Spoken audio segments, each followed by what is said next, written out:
Gold, trusted gold buyers. మీరు తాకట్టు పెట్టిన బంగారాన్ని విడిపించి ఈ రోజు ఉన్న మార్కెట్ ధరకు కొనబడను.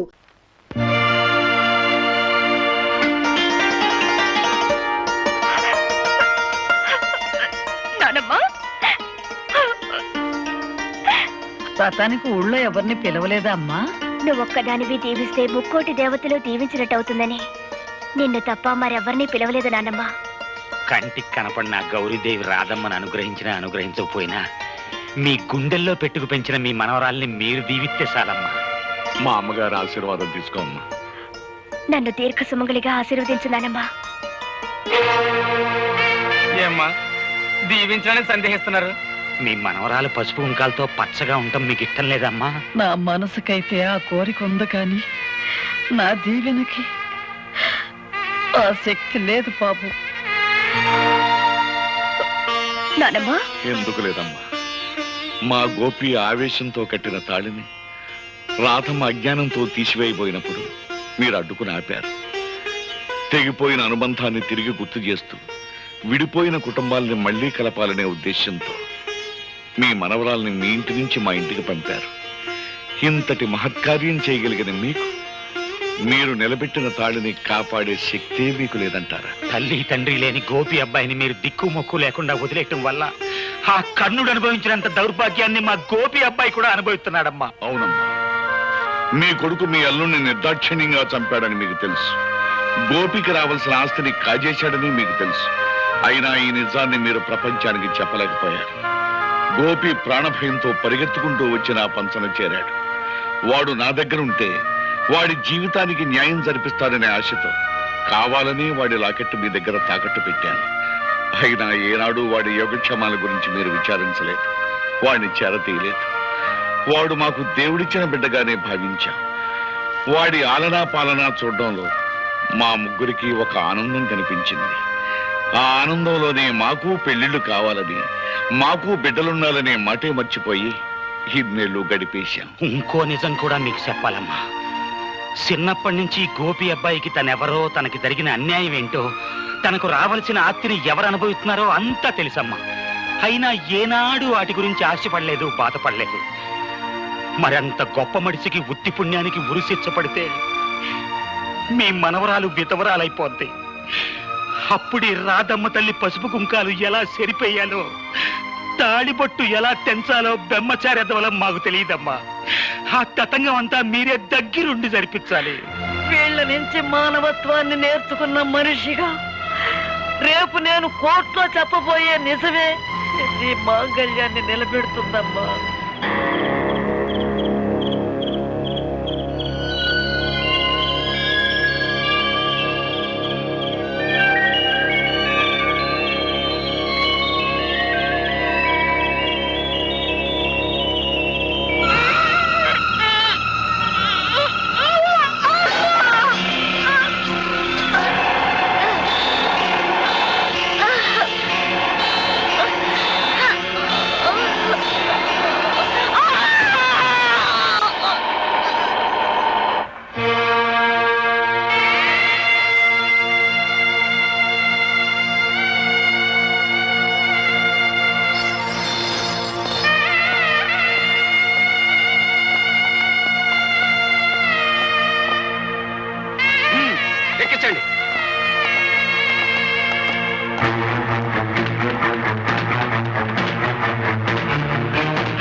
రావటం లేదా?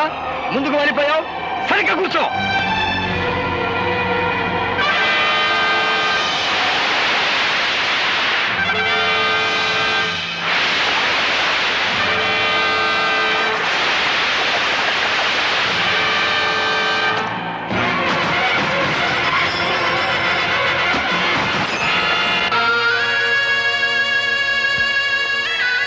అమ్మా, ఇప్పటికే చాలా ఆలస్యమైపోయింది. మీ నాయనమ్మ గారిని నిజంగా నిండు మనసుతో ప్రేమించిన మనిషి నువ్వు. నీ చేతుల మీదుగానే ఈ పని కూడా పూర్తి చేయి. ఆయన తప్పకుండా వస్తారు, ఆ నమ్మకం నాకుందండి. ఆ నమ్మకం నీకుంటే చేతగాని వాళ్ళ చేతులు కట్టుకొని నా ఎదురుగా నిల్చోటం దేనికి? వెంటనే మన బలగాన్ని తీసుకుని శ్మశానానికి వెళ్ళు. ఆ గోపిని పట్టుకో. Yes sir.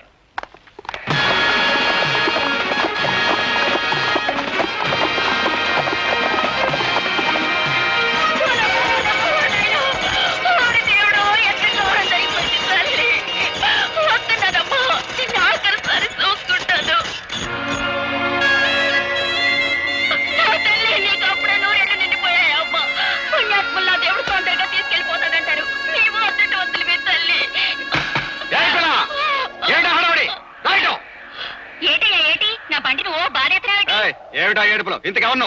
సూర్యచంద్రరావు పంపితే వచ్చాను. అవును, సంస్కారం లేని తల్లికి దాన సంస్కారం చేయడం ఇట్టలేక అదేదో నన్నే చేయమని కిరసనాలు అగ్గి పెట్టేసి పంపించారు. సూర్యచంద్ర గారి మనుషుడు ముందు చెప్పలేదే? కాని కాని తొందర కాని. నన్ను ఆడ చెప్పనిచ్చా? తొందర కాని.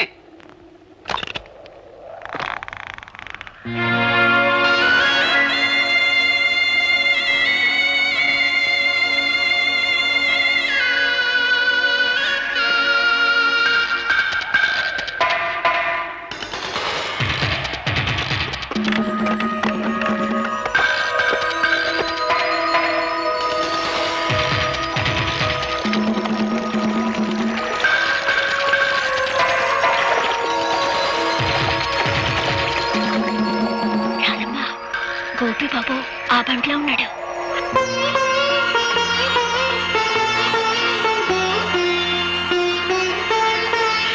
అబ్బాయి పోలీసులు.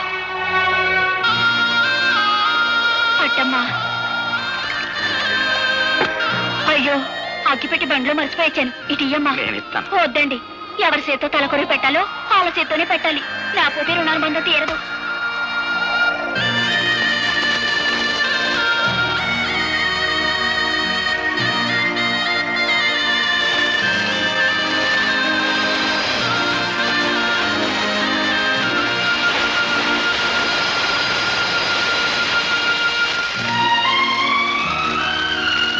అమ్మమ్మ, ప్రత్యక్ష సాక్షి పేరుతో నీ చావుకు నేను కారకునయ్యాను. నన్ను క్షమించు.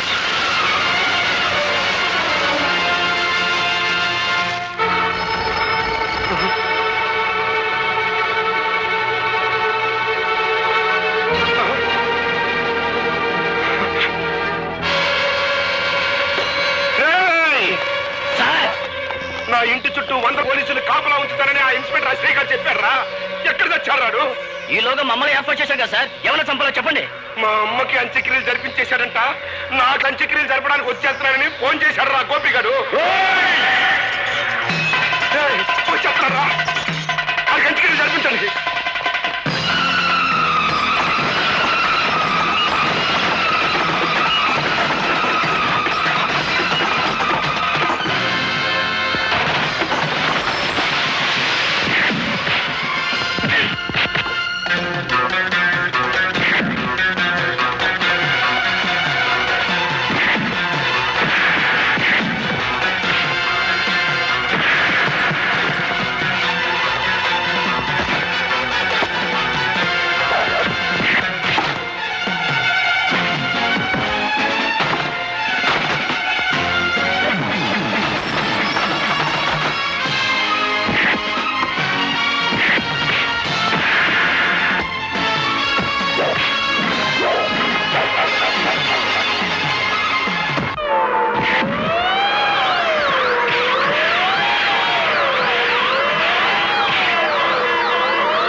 సమయానికి వచ్చేసావు.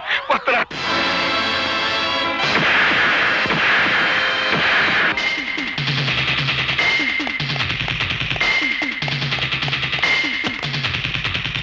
డ్రైవర్ పోయి.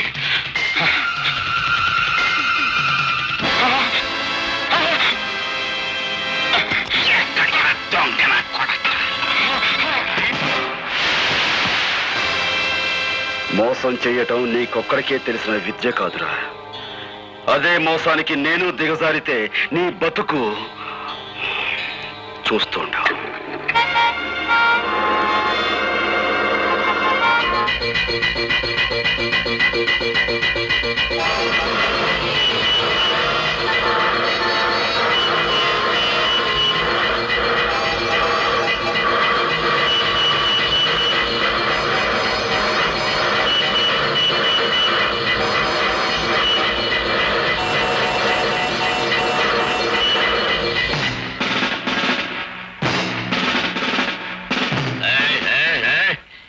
కార్లు మందలుగా వెళ్ళాయి. అవి కదిలేయా? మందలుగా కార్లే కాదు సార్, మందలుగా కాలంలో జనం కూడా ఉన్నారు. కావాలంటే పైకి వెళ్ళి చూడండి. కారులో మందల జనం ఉన్నారు.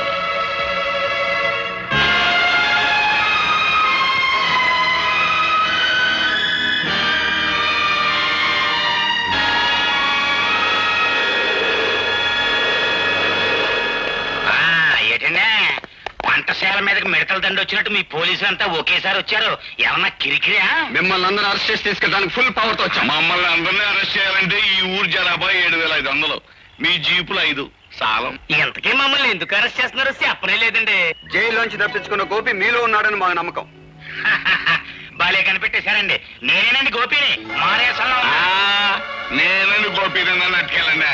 అబ్బా నేనే గోపిని, నన్ను అట్టుకెళ్ళండి. నేనే గోపి.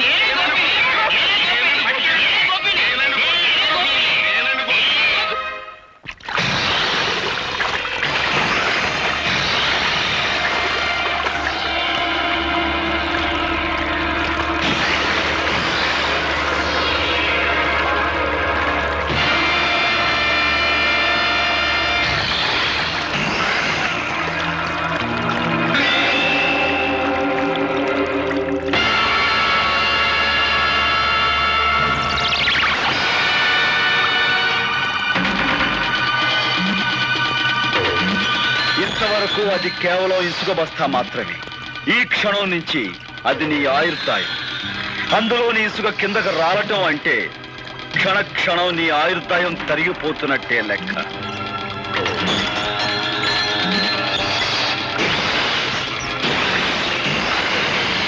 నూరు గొడ్లు తిన్న రాబందు కూడా ఒక్క గాలివానకు చచ్చినట్టు ఎంతో మంది హత్య చేసిన నీ ప్రాణాలు ఇప్పుడు నా గుప్పెట్లో ఉన్నాయి. అమ్మో, ఇసుకంత కాలిపోతుంది. మొత్తం తినేస్తాయేమో. బాబాయ్, నా భయం వస్తుంది. నువ్వు ఇక్కడి నుంచి ప్రాణాలతో బయటపడాలి అంటే నువ్వు చేసిన నేరాల గురించి నీ నోటితో నువ్వే చెప్పాలి. నన్ను తెలియక నన్ను వదిలిపెట్టు. భయం వేసిపోతుంది. అయితే చెప్పు, మా నాన్నను చంపించావు. నేనే, కానీ ఆ పని చేసి చాలా ఏళ్ళు అయిపోయిందిగా. ఇంకా గొడవ వదిలే. ఆ గొడవ వదిలేసిన ఇంకా 2 హత్యల గొడవ ఉందిగా. పులిరాజును చంపిందెవరు? ఇసుకంత కాలిపోతుంది. మొత్తం తినేస్తాయి. చెప్పు. బాబోయ్, పులిరాజును చంపిందెవరు?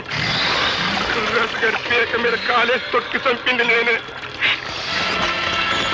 కానీ అలా తొక్కమని చెప్పింది, నా చేత తొక్కిచ్చింది ఆ ఇన్స్పెక్టర్ రత్తిగడే.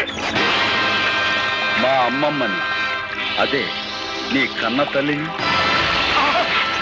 మమ్మల్ని చంపని చెప్పింది, చంపించింది కూడా ఆశ్రయగడే.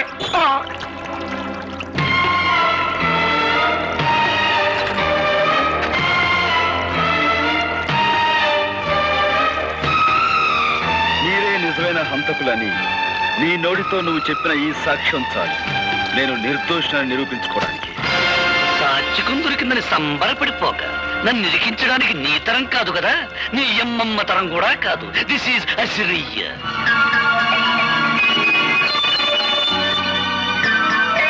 సమయానికి వచ్చావు. నాతో మన రహస్యాలన్నీ చెప్పించేసి ఆ టేప్ రికార్డులో రికార్డింగ్ చేసేసాడు. వాడు రికార్డింగ్ చేస్తుంటే నువ్వు డాన్సింగ్ చేస్తున్నావా? కురికము ఎక్కాల్సి ఉసుకు ఉసుకొని బెదురుతుంటే నువ్వు చేసిన మర్డర్లో నాకు బాగా ఉందన్న సంగతి నీకు చేస్తావా? పాలకోవా నాయాలా. ఓ పక్క నన్ను అర్తిగల్లాగా ఏలాడి తీసేసి మొసళ్ళకి వేసేస్తానంటారయ్యా. నిన్ను మోసాళ్ళకేసే ఛాన్స్ ఆడికెందుకు ఇస్తాను? నేనే వేసేస్తాను.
రే హార్మోనియం పెట్టి నీ దగ్గర నుంచి క్యాసెట్ ఎలా రాబట్టుకోవాలో ఈ అవదాల నీకు బాగా తెలుసురా.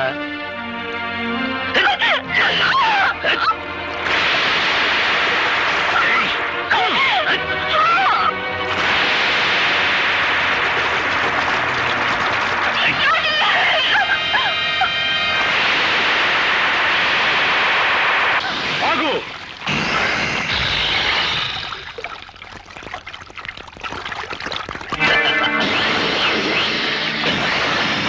రాజును సంపడంలోను నీ అమ్మమ్మను సంపడంలోను నా హ్యాండ్ ఉందని వాడు చెప్పిన మాటన్ని ఈ క్యాసెట్ లో ఉన్నాయని తెగ సంబరపడిపోతున్నావు. ఇదిగో చివరికి ఆ సూర్యచంద్రరావును కూడా నేనే చంపాను. ఇప్పుడు నీ కాడ ఏ సాక్ష్యం లేదు. ఈ మర్డర్ కేసు కూడా నీ మీదే ప్రయాణం చేస్తాను. దట్ ఈస్ అవతార అశ్రయ్య, ఇన్స్పెక్టర్ ఆఫ్ పోలీస్.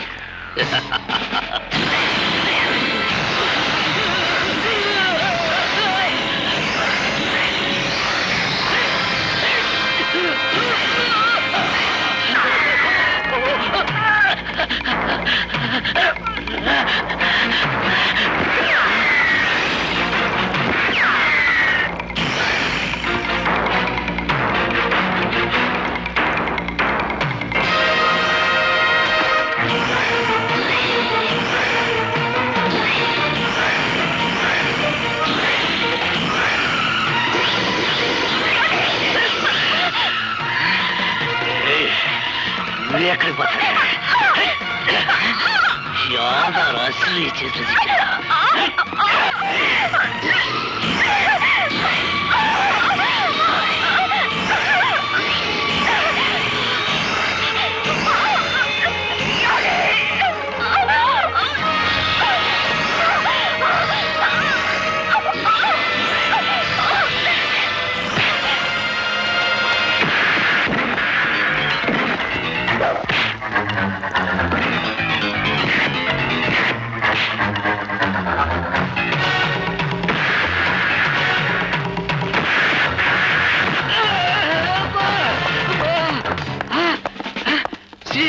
నమస్తే. అబ్బా, మన బెటాలియన్ తో వచ్చేసారన్నమాట. సార్, యువతల వ్యక్తి ఆ హంతకుడు పట్టుకున్నాం. అదిగో హంతకుడు, అరెస్ట్ చేయం. వెరీ గుడ్, చాలా మంచి పని చేశారు. మన డిపార్ట్మెంట్ కి మంచి పేరు తీసుకొచ్చారు. Thank you sir. ముందు ఈ ఇన్స్పెక్టర్ అసలు అరెస్ట్ చేయండి. నేనే తప్పు చేశాను సార్, నన్ను అరెస్ట్ చేస్తున్నారు. నువ్వేం తప్పు చేశావా? నీకంటే ఆ గోపికాలు తెలియని వాడు. నువ్వు ఈ మాట అంటావని చెట్టుకో మైకు పుట్టుకో స్పీకర్ అరేంజ్ చేశాడు.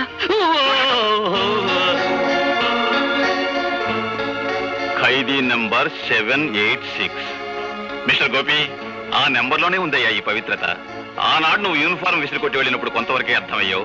ఈనాడు పూర్తిగా అర్థమయ్యావు. You are really great. Thank you sir. And for more videos, please subscribe to iDream. Please subscribe to iDream. Please subscribe iDream. And please subscribe to iDream. For more videos, subscribe to iDream. please like, share and subscribe to the channel. Congratulations, iDream. Subscribe to iDream. Subscribe to iDream. So subscribe to iDream Media.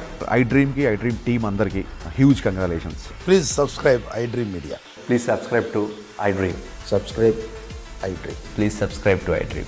iDream అంటే నా కళల channel subscribe చేసుకున్న నోరు తిరుగుతలేదు మీరైతే గంట గుర్తు కొట్టండి. For more such videos, please subscribe to iDream. Subscribe to iDream. Please subscribe to iDream. Please subscribe iDream Media. Please do subscribe to iDream. Please subscribe to iDream Media. For best entertainment and information, please subscribe iDream. And don't forget to subscribe to iDream.